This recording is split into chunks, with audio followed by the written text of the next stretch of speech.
Welcome guys to part 2 of the Airfix and Az Model Spitfire comparison video, and in today's video we'll be building the Az model and I'll let you guys know how it goes and if I think it's a good build. And later on in the next video we'll be having a look at the Airfix one and doing a little bit of a conclusion as to which Spitfire is truly the better model kit. I give all the parts a soak in warm soapy water to get off any gunk and oil, and then I go through the instructions and select all the options I want for my particular Spitfire, which is going to be the Mk.9e. I change over the rear bulkhead so that it has the Mk.9e's headrest instead of the Mk.9c based on my references, and then glue the cockpit together. The cockpit fit was a little bit fiddly, and I noticed that the way the fuselage halves were moulded made it very difficult to remove them from the sprue. I had to sand off the nubs that held them in place, which was a bit tricky. With the cockpit assembled, I painted it a coat of Tamiya XF71 cockpit green.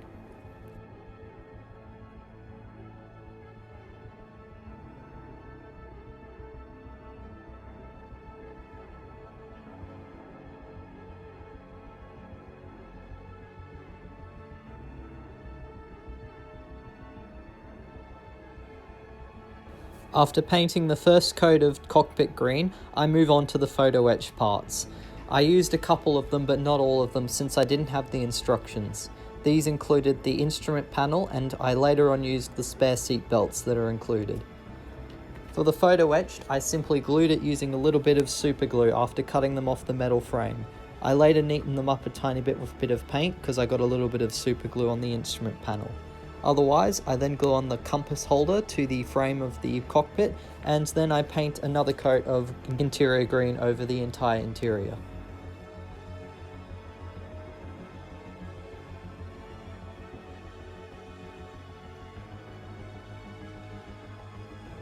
While the second coat of paint dries, I then moved on to the wings. The wings also had the same issue as I did with the fuselage halves, where their attachment to the sprue was a little bit weird. After gluing in the internal parts, I then cleaned up the upper section of the wings and then glued them together. While they dried, I used bulldog clips and masking tape to keep them in place. I do a touch-up of XF1 flat black on the instrument panel and then use a very fine brush to apply it onto some of the instruments and displays on the sides of the cockpit walls. I zoomed in a little bit and you can kind of see how I use the paintbrush to paint the surfaces that stick out. I used a bit of flat black on the control column and also on the headrest, but I later changed the colour of the headrest to XF61 red brown. I also used some Tamiya XF16 flat aluminium for the tanks in the back of the aircraft and also for a little bit of the flight controls. I paint the pilot seat and some of the cabling XF64 red brown. I use some X7 gloss red on the handle for the exit and then paint up any mistakes with some of the cockpit green once more.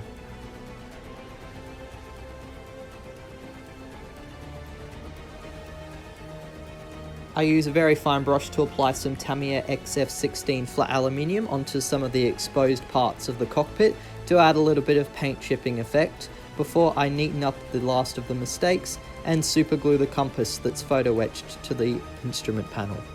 With the chipping dried, it's time for the final step in the cockpit weathering process.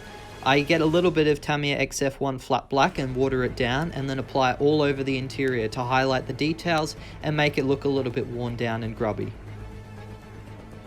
After all of the paint has dried, I then glue the cockpit internal structure to one of the sides of the fuselage halve using poly cement and also a bit of super glue for the photo etching part.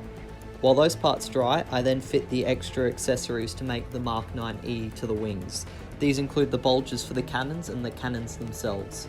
I noticed that this same style of attachment to the sprue made it a little bit tricky to get the small parts off, and I had to sand them down a fair bit to get the nubs off, but overall the fit was still alright. The radiators were also glued in place and the detail for them is quite nice. I glue them in place and then paint them later.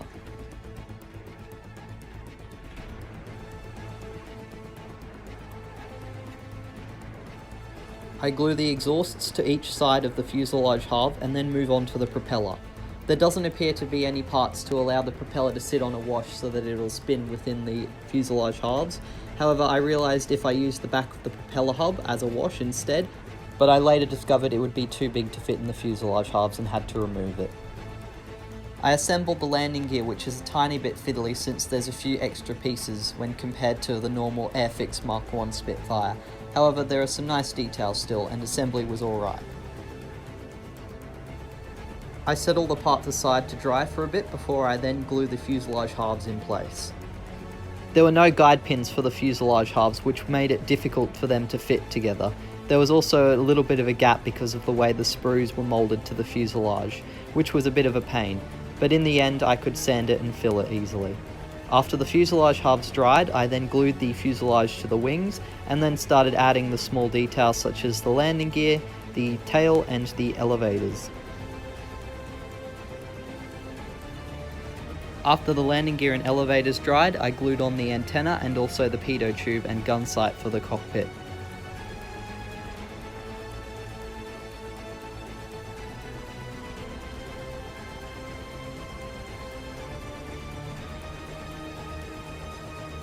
The final step before preparing the aircraft for painting was to glue the cooler system underneath the engine, and then I used a little bit of Vallejo water-based putty. This putty is really good because it's water-based, so it's easy to clean up and also a lot easier to apply than the Tamiya putty. I simply used a sharpened cocktail stick to apply it into the areas between the wings and the fuselage, and also along the seam for the fuselage halves because there'd been quite a gap due to the poor fitting. Also, since I was doing a Mk.9e, I filled in the machine guns and the ammunition slots for them. I let the putty dry overnight, and then I got some Tamiya flat black and watered it down quite heavily so that it would only flow into the recessed panel lines. Then I applied it all over the model. This helps to highlight the surface detail and make the aircraft's rivet lines and panels look more realistic. After applying the flat wash, I then wiped the excess away using a paper towel before letting it dry and then moving on to painting. As mentioned earlier, I was going to do a Soviet scheme since most of my collection is from the Eastern Front. Az Models actually do a set of Soviet Spitfires, but I decided I would just use some spare decals to make white 32. These included some spare red stars, the numbers, and the Red Guard banner symbol. Otherwise, it was just going to be a case of painting this Spitfire in the normal RAF colours. I began with the lightest colour, which was Tamiya XF83 Medium Sea Grey 2 RAF, and I apply it with a little bit of water added to the paint to dilute it to help it flow better, and then I use a large brush to apply it in the same direction as air would flow over the aircraft. By doing it this way, you keep your paint coats nice and thin and also uniform. While that dries, I apply the lightest colour on top, which is Tamiya XF81 Dark Green 2 RAF. It's more easy to see with the green how thin I actually keep my paint coats. You can see right through the plastic on this first coat, which is what you want. Otherwise your paint will be too thick and you'll start to hide surface details and brush marks are more likely to be shown. After I apply the first coat of Dark Green 2, I apply another coat of Medium Sea Grey on the underside. This time taking care not to overpaint the areas that I want to keep green. After the second coat's applied for the Medium Sea Grey, I apply a second coat of Dark Green 2. You'll start to see that a lot less of the plastic underneath is showing through. After this layer was completed, I added another little touch-up of Medium Sea Grey, mainly in the areas that were still a little bit thin, and then I could move on to the camouflage pattern. The second and slightly darker colour for the upper surface is Ocean Grey 2, or XF82 on the Tamiya coats. I simply thin this paint down, and then using a slightly smaller brush, I outline the camouflage pattern, and then I fill the shape in, trying to keep the brush strokes again in the same direction as the airflow. You could mask off the aircraft while doing this, but I've had a little bit of practice and I'm quite comfortable painting camouflage by hand, just following references and using this technique to fill it in. You'll notice that when I apply the Ocean Grey 2, you can still sometimes see some of the Dark Green 2 showing through, and the camouflage colour isn't quite uniform. That's because I've kept the layer of paint relatively thin to keep the brush strokes to a minimum and make the aircraft look neater.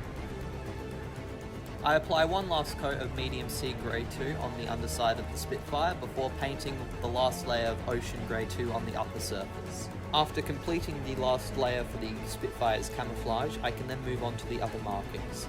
I paint the spinner and the tail of the Spitfire in flat white based on the reference photos, and I do this in 2 coats. This is just the first one. I then get a finer brush out and some Tamiya XF1 flat black, and I paint the individual blades. This is a little bit tricky, but provided you have a steady hand, this is doable. I painted the wheel wells and the landing gear covers interior cockpit green, or XF71, before moving on to painting the second coat of white on the tail fitting propeller. After the second coat of white is applied, I apply some XF1 flat black on the tail wheel and do a second coat of flat black on the propeller's blades before doing some flat aluminium or XF16 on the wheel hubs and the landing gear struts. After the flat aluminium has dried, I get a very fine brush and paint black onto the main tyres. When painting fine objects like this, I like to rest my hand on the surface, such as the ground that I'm working on, and I also follow the raised edges to outline where I want to paint. By doing this and making sure you use the way the paint flows to your advantage, it's a lot easier to paint fine details such as that. The same fine brush is used to apply some Tamiya XF3 flat yellow onto the tips of the propeller blades. I then paint the exhausts Tamiya X31 Titan Gold using that fine brush. For simulating the nav lights on the Spitfire, I use some of the Tamiya Clear Red and Clear Green paints. These paints dry glossy and slightly opaque, which make them very good for doing lines. The last part before doing the decals is the canopy.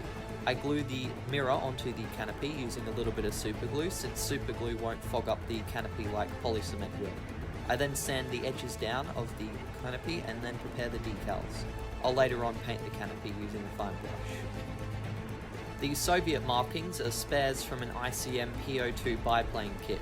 However, I'm going to use the common decals from the Az Model scheme as well, so I'll be able to give a review of how their decals are.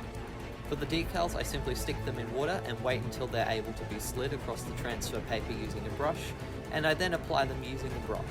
Sometimes I'll put a little bit of water onto the area where the decals are, and then I'll use my fingers to help line up the decals. Once I'm happy with where they are, I will also wipe the excess water away using a paper towel. Although the common decals are a lot smaller and fiddly, I still use the same technique of putting them in water and applying them with a brush. I did notice that some of the walkway markings, which were long decals, were a little bit prone to breaking, but overall the quality was good and they still slid on, so I was okay with the Az Model decals. Occasionally, to move the decals a little bit, I'll use a sharp object to help put pressure on them to move them. I only do this when they're on the aircraft, as this can cause them to tear. You'll notice that sometimes these walkway markings tore before I even applied them onto the aircraft. That just was a sign of their lower quality. However, they were still okay, as I said. Once all the decals were on, I got a little bit of Tamiya decal adhesive and applied it onto all of the decals, including the thin common ones, before I moved on to painting the canopy. To paint the canopy, I used the same trick with the landing gear, trying to focus on the raised edges and using a very fine brush. Next, I got some flat black and applied it in a wash pattern on the undercarriage and in the landing gear bays. And then it was time to weather the model. The first step for weathering is to chip the aircraft. I use a little bit of Tamiya flat aluminium XF16 and put it on a fine brush, and then making sure the paint is relatively dry so that it won't flow too much, I dab it onto the areas that are likely to receive weathering.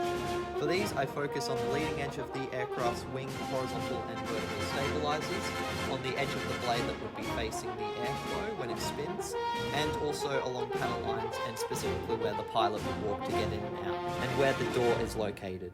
I also apply it around the landing gear and on the landing gear bay doors. The best thing with metal chipping is to not go overboard, otherwise the aircraft will look unrealistically weathered down, but considering that Spitfires would have been second-hand and also relatively poorly treated, it's pretty fair to imagine they would be quite well weathered by the time they'd entered Soviet service. At the same time, I also use the flat aluminium to paint the mirror for the canopy.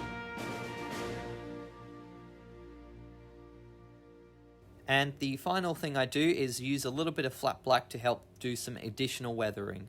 I do things such as applying it onto the exhausts to create some exhaust smoke, onto the control surfaces to create a little bit of grime, on things such as the fuel cup on the top of the aircraft and around the landing gear doors, the cannon and the radiators to create some extra streaks of oil, And then I use a slightly thicker brush and my finger to help dab it onto the areas where exhaust smoke would occur, and then I thin it with my fingers and streak it backwards. I do this a few times until I'm happy with the thickness of the black and how the streaks look, and with that the model is finally completed. And here we have the finished Spitfire Mk.9e from Az Models in 1/72 scale. I had a lot of fun doing this kit, personally. It's been quite a while since I've done a Spitfire, and I got one friend who'll be very happy that I've finally gotten around to doing another one. Overall, this kit goes together alright. I've built the Airfix Spitfire before, and the Mark 1, and it definitely doesn't go together quite as well as that. There are no pins to guide the fuselage halves together, which is a bit of a pain. You've kind of just got to line them up where the edges are. And there's no guiding for that, and there was a few gaps that needed a little bit of Vallejo putty, especially where the wings and the fuselage join. However, overall, it goes together alright. The details are quite nice for this one, especially in this scale. There's some very nice surface detail, and the recessed panel lines are all very nice, and the landing gear has good detail, and the cockpit's alright as well.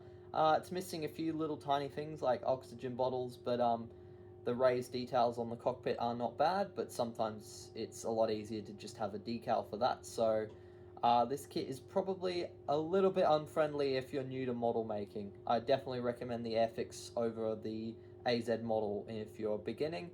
But if you want a little bit more variety, because Az Models has a lot more in terms of decal schemes, and you just want to do something a little bit different but still very good quality Spitfire, the Az Model is a very good kit for that. Thank you very much for watching this video. If you enjoyed it, please be sure to leave a like or comment with any questions or even suggestions you have for future videos and what I could have done better on this build.